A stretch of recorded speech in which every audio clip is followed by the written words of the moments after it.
ఇప్పుడు మీరు చేస్తున్న పోరాటానికి ఎంతమంది మగాళ్ళు బాధితులు లైన్లోకి వస్తున్నారండి. ఈ లైవ్ చూసి మళ్ళీ ఇప్పుడు వైజాగ్ నుంచి కేవీఎస్ఎన్ రాజుగారు అంట లైవ్ చూసి కాల్ చేస్తున్నారు. థ్యాంక్స్ అండి. ఒకసారి రాజుగారు కనెక్ట్ చేయండి. యా రాజుగారు నమస్తే అండి. నమస్తే అండి. యా శేఖర్ భాషా గారు ఉన్నారు.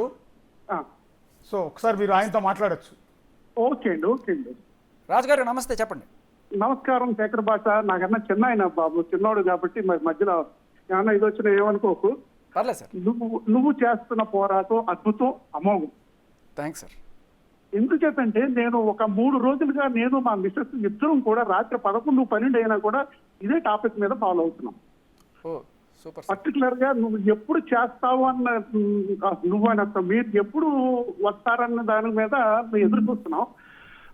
రీసెంట్ గా మీరు ఇప్పుడు మన కరాటే కళ్యాణి గారు మొన్న ఒక రోజు ఇంటర్వ్యూలో చెప్తే ఏంటి ఈవిడ ఎంత బాగా మాట్లాడేస్తుంది అనుకున్నాను.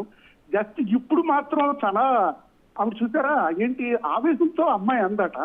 అమ్మాయి ఆవేశంతో ఏదైనా మాట్లాడుతుంటారా? అది అయినా పర్సనల్ కాల్ సార్. నా ఒపీనియన్ ఏంటి అని అడిగినప్పుడు పర్సనల్ కాల్ ఇది.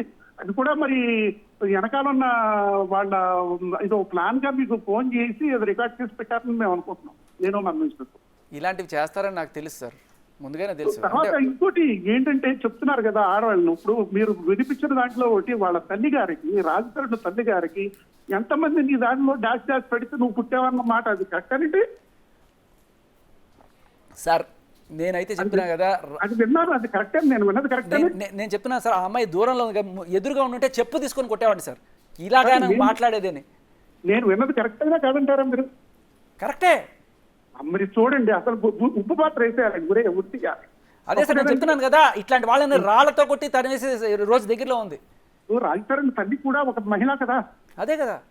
ఇప్పుడు మీరు అన్నా చూసారా, నేను చేస్తే చమత్కారం, నువ్వు చేస్తే బలాత్కారం అన్నది పర్టికులర్ గా ఆవిడ మాట్లాడుతుంది.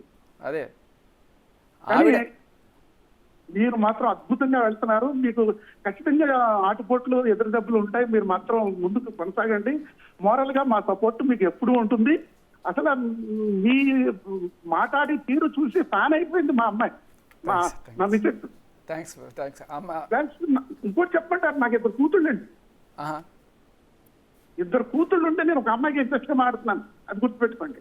నాకు కూడా సార్, నాకు కూడా 2 కూతుళ్ళు. కానీ మీ పోరాటాన్ని మధ్యలో విరమించకండి. ఎంత కష్టమైనా ముందుకు వెళ్ళండి. అట్ ద సేమ్ టైం నేను ఇంత పోరాడుతున్నాను కాబట్టి నాకు మా ఆవిడతో ఏదో ప్రాబ్లం. మా ఆవిడ దేవత సార్. మా ఆవిడ నెత్తిన పెట్టి చూసుకుంటుంది. మా ఆవిడ సరదాగా పొరపాటున తిట్టినా కొట్టినా నాకు అంతా ఆనందమే. అండ్ మా ఇద్దరు ఇట్లా రోడ్డును బట్టి కొట్టుకోవడం, బజార్లాగా తిట్టుకోవడం, బూతులు మాట్లాడడం అనేది అటువంటి సంస్కారం లేదు. తల్లిదండ్రులు నిజానికి ఇట్లాంటి సంస్కారం నేర్పాలి సార్. బూతులు మాట్లాడము, లేకపోతే రిలేషన్లో లివింగ్ రిలేషన్స్లో ఉండడం, వదిలేయడం, ఇట్లాంటి సంస్కారం నేర్పకూడదు. వాళ్ళ తండ్రి ఆ మాట అన్నప్పుడు అడగాలి సార్ మీడియా. సార్ వెళ్ళి మీరు అడగాలి కదా అల్లుడిని, అల్లుడు అనుకుంటున్న వాళ్ళని చేసుకో బాబు, బయట నాకు చిన్న చూపుగా ఉంటుంది అంటే లేదండి వాళ్ళు ఎప్పుడు 12 అలా చెప్తూనే 12 ఏళ్ళు అయిపోయింది అన్నాడు ఆయన. అంత ఈజీగా ఎలా తీసుకుంటారు సార్ ఒక తండ్రి? అసలు మీరు ముందుకు మాట్లాడిన తర్వాత మీడియా వాళ్ళు కూడా దీనిలో రియలైజ్ అయ్యి సపోర్టివ్ గా వస్తున్నారు నాకు అనిపిస్తా ఉంది. సార్ మీ పోరాటం మాత్రం కొనసాగించండి. Thanks sir, thank you. కానీ రాజుగారు, మగవాళ్ల కోసం ఒక కమిషన్ ఏర్పాటు చేయాలన్న ఒక మొట్టమొదటి డిమాండ్ బహుశా భారతదేశ చరిత్రలో ఒక మగవాడు ముందుకొచ్చి కష్టాలు పడుతున్న ఆడవాళ్ళ చేతుల్లో మోసలు పోతున్న మగవాళ్ళ కోసం ఒక కమిషన్ కావాలని డిమాండ్ చేసిన మొట్టమొదటి వ్యక్తి. బహుశా యూట్యూబ్ రికార్డ్స్ లో కూడా ఈ వీడియో అలా ఉండిపోతున్నారు కూడా స్టాండర్డ్ గా. భవిష్యత్తులో కమిషన్ వచ్చినా ఆశ్చర్యపోకర్లా. కానీ ఆ డిమాండ్ చేసిన మొట్టమొదటి వ్యక్తిగా శేఖర్ భాష వాళ్ళు నిలిచిపోతారు కదా. అవునండి. కానీ ఇక్కడ ఒక ఇంట్రెస్టింగ్ అండి, మీరు మీ భార్యతో మీకు ఎలాంటి ఇబ్బందులు లేవు. బహుశా మీకు 2 కూతుళ్ళు ఉన్నారు, మరి వాళ్ళకి పెళ్లి అయిందా లేక పెళ్లి కాలేదా అన్నది మాకు తెలియదు. ఇద్దరికి మ్యారేజ్. బట్ ఆడపిల్లలు 2, రేపొద్దున వాళ్ళకి పెళ్లి అయిన తర్వాత చిన్న చిన్న సమస్యలు రావచ్చు. సో మీ ఇంట్లోని 3 ఆడవాళ్ళని పెట్టుకుని మీరు వాళ్ళ మగాడికి సపోర్ట్ చేస్తున్నారు, మగాళ్ళ హక్కుల కోసం పోరాడతానంటున్నారు, మద్దతు ఇస్తానంటూ ఉన్నారు.